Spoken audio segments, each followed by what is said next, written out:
All right, we got a story here about Apple's weirdness around chargers. Obviously, we had a lot of headlines when they decided to get rid of the charger in the box for the latest iPhone, but then it brought up a lot of questions for users around which charger should I have? Which charger do I have at home?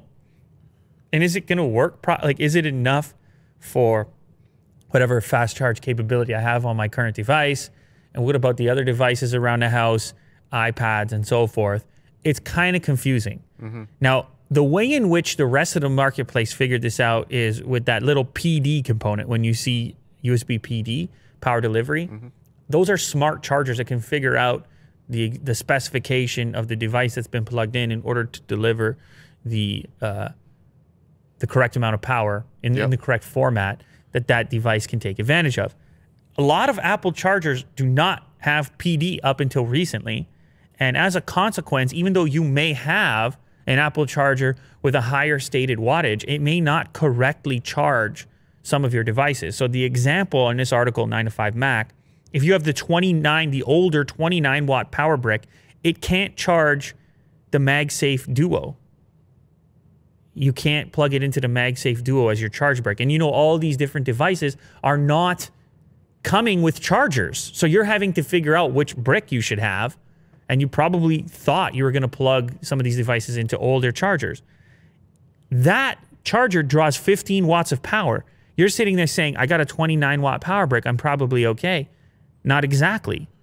And the same thing is said for the 18 watt charger that was supplied with last year's iPhone 11 Pro, which couldn't initially charge the HomePod Mini. So what happens? Does it not charge at all?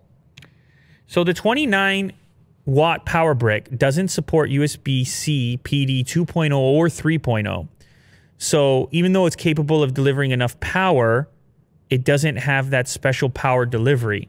Now, the reason that this is important, the 29 watt power adapter only outputs in two configurations, 14.5 volts times 2 amps for 29 watts, the maximum, or 5.2 volts times 2.4 amps for 12.48 watts. It's just it's essentially two deliveries and that's it. Anything in between, get out of my face as far as that charger's concerned. This is the kind of stuff where you hop on Amazon and you're like, yeah, I want a PD charger, but you don't necessarily need to go in depth as to figuring out why. You just assume it's going to charge anything below that wattage, but PD is the necessary component in that scenario. So you already know my vote on this matter is to basically avoid Apple chargers anyways. And we have an official sponsor on Unbox Therapy, Anker chargers.